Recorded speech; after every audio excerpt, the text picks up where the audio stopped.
Cerita dimulai ketika seorang wanita yang menjabat sebagai jaksa kelas atas di kota New York. Jaksa tersebut bernama Margaret. Margaret yang memesan sebuah penthouse di salah satu hotel mewah bersama dengan seorang pria bernama Austin. Mereka sedang menikmati malam bersama. Ya, kalian tahulah sugar mami. Haha. Tapi suatu kejadian yang tidak terduga terjadi, di mana Austin tewas setelah mengkonsumsi narkoba yang membuatnya hilang kendali dan akhirnya tewas terjatuh, di mana perut dari Austin terkena pecahan lampu yang membuatnya tewas seketika. Margaret yang panik akhirnya menelpon seseorang yang pekerjaannya adalah membersihkan sebuah kasus tanpa meninggalkan jejak. Dia adalah Fixer One. Di dalam panggilan telepon, Fixer One meminta kepada Margaret agar bersikap tenang dan jangan memberitahu siapapun sebelum dia datang.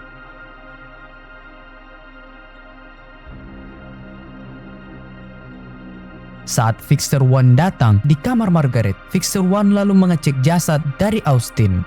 Namun tiba-tiba saja, seseorang yang memiliki keahlian serupa datang dan dia adalah Fixer 2. Fixer 2 dipanggil oleh pemilik hotel yang tidak mau melihat adanya rekam jejak negatif di hotel miliknya. Maka dari itu, dia menyewa Fixer 2 untuk mengatasi masalah terbunuhnya Austin.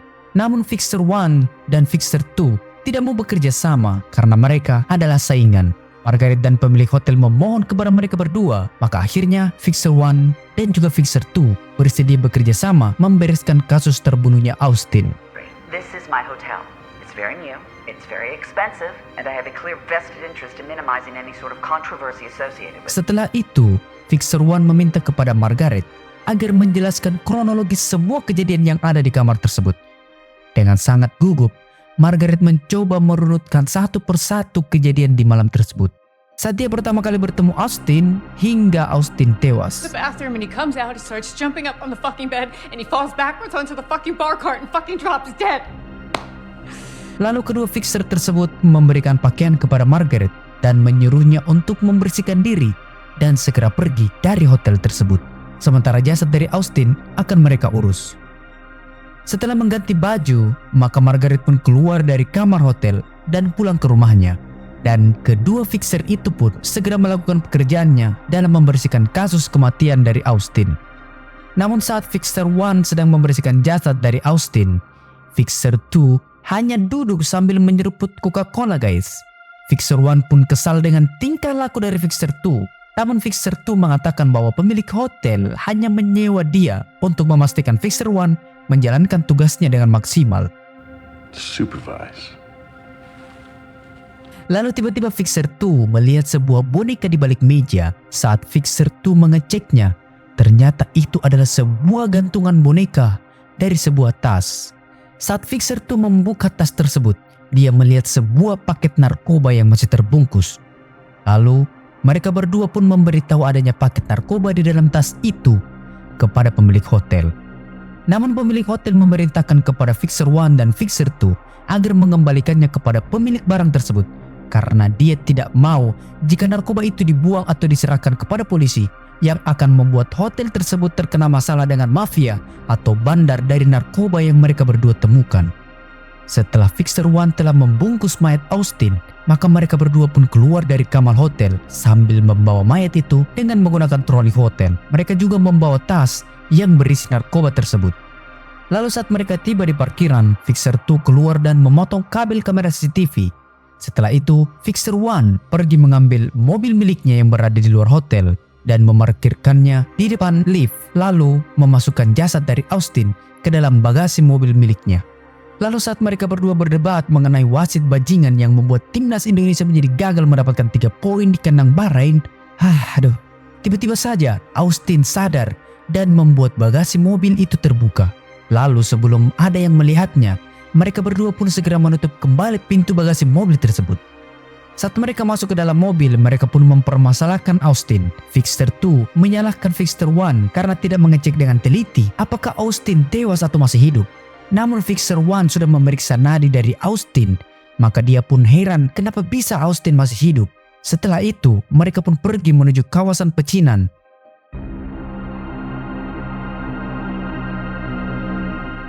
Setibanya di sana, Fixer 2 pun pergi ke salah satu rumah di kawasan pecinan tersebut. Lalu seorang wanita keluar dan menemui Fixer 2. Dia bernama Jun. Fixer 1 lalu memberitahu Jun bahwa ada seorang laki-laki di bagasi mobilnya yang ingin dicek karena nadinya menunjukkan dia telah mati. Tapi tiba-tiba saja dia tersadar kembali. Mendengar hal itu, Jun menyuruh mereka untuk membawa pria tersebut masuk ke dalam apartemennya. What? You did. Setelah itu Jun mengecek Austin. Jun mengatakan bahwa Austin memiliki keadaan yang sangat tidak normal karena denyut jantungnya sangat-sangat rendah. Dan hal itu wajar jika mereka berdua mengira jika Austin telah tewas. Lalu Jun akan memeriksa Austin dan menyuruh mereka berdua untuk keluar dari ruangan tersebut. Tiba-tiba saja Austin sadar dan kabur dari tempat tersebut. Fixer 1 dan Fixer 2 yang melihat hal itu pun segera mengejar Austin.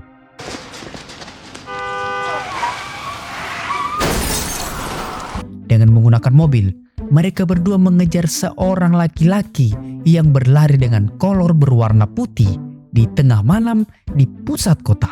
Ade, kira-kira guys, kalau kalian ditawari memerankan Austin, mau apa enggak? Coba aja dulu, lari pakai kolor di dalam komplek. Itu latihan guys. Oke, saat Austin masuk ke dalam pusat perbelanjaan, Fixer 2 turun dari mobil dan mengejarnya. Sementara Fixer 1 mencari jalan lain yang mungkin saja akan dilalui oleh Austin. Saat Austin berhasil keluar, dari arah lain, Fixer 1 datang dan tidak sengaja menabrak Austin.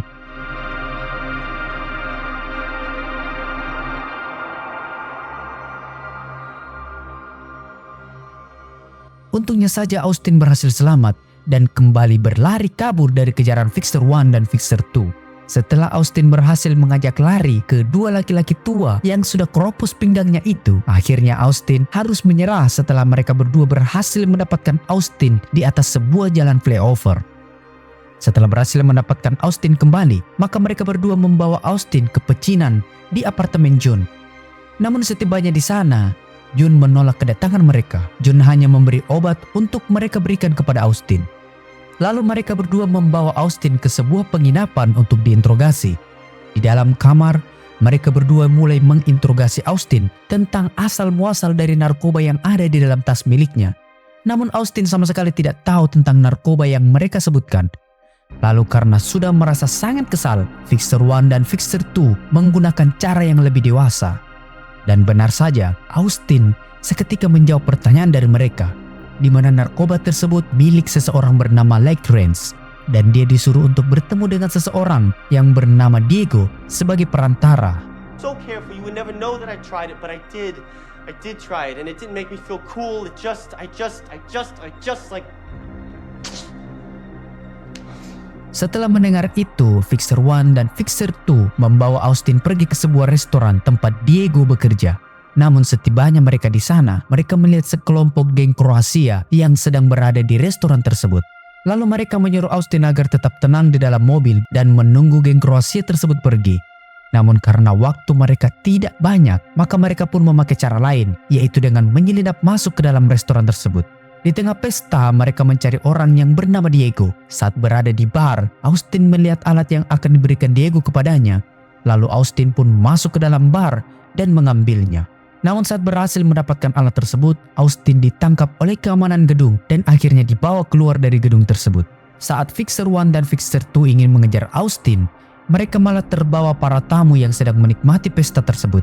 Mereka pun akhirnya mengikuti tarian dari para tamu pesta. Dan untuk mengelabui Dimitri, pemimpin dari geng Kroasia ini, mereka berdua pun saling menodongkan senjata agar tidak dianggap bersekongkol masuk ke dalam pesta dari geng Kroasia ini.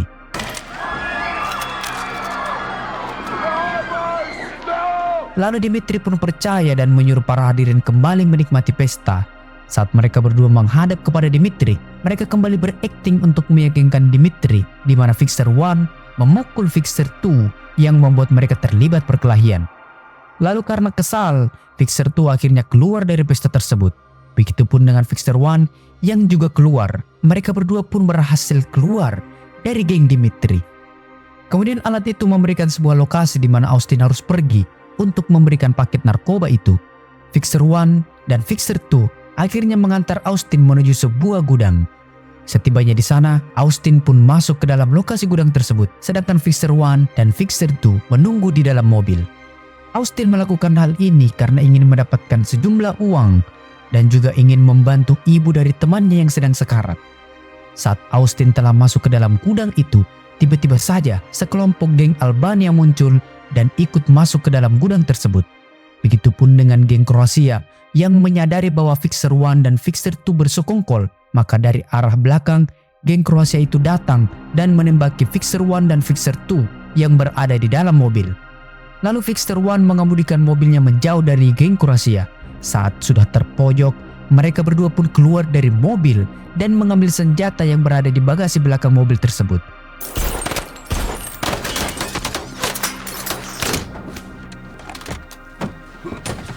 Dan saat geng Kroasia itu sedang mengisi amunisi senjata mereka, Fixer 1 dan Fixer 2 keluar dan membunuh ketiga geng Kroasia itu.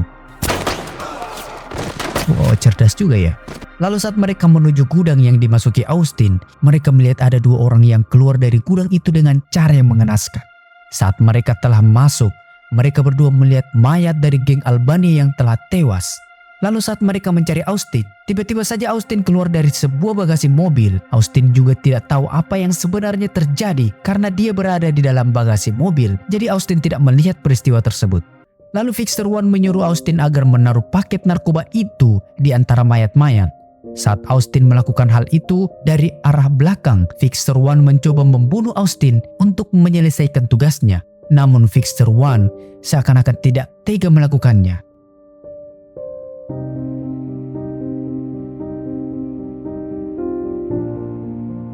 Lalu Fixer 2 tiba-tiba saja menembak. Namun Fixer 2 ternyata hanya menembak salah satu paket narkoba. Setelah itu mereka pun pulang dengan menggunakan kereta karena mobil dari Fixer 1 sudah rusak akibat serangan dari geng Kroasia.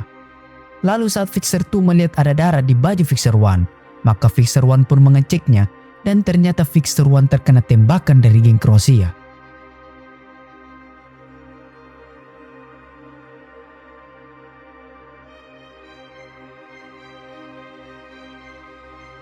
Namun saat Fixer 1 mengeluarkan tangannya, Fixer 2 pun terkejut karena melihat Fixer 1 mempermainkannya.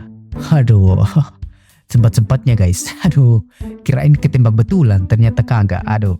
Lalu film diakhiri saat mereka berdua telah mengantar Austin kembali ke rumahnya dan mereka duduk di sebuah kedai makan. Di sana, mereka berdua akhirnya menyadari bahwa mereka berdualah yang menjadi target pembunuhan. Lalu saat mereka melihat keluar jendela, mereka melihat sekelompok orang yang telah ditugaskan untuk membunuh mereka. Tapi Fixer 1 dan Fixer 2 tidak tinggal diam dan akan melawan mereka semua. Dan film pun berakhir.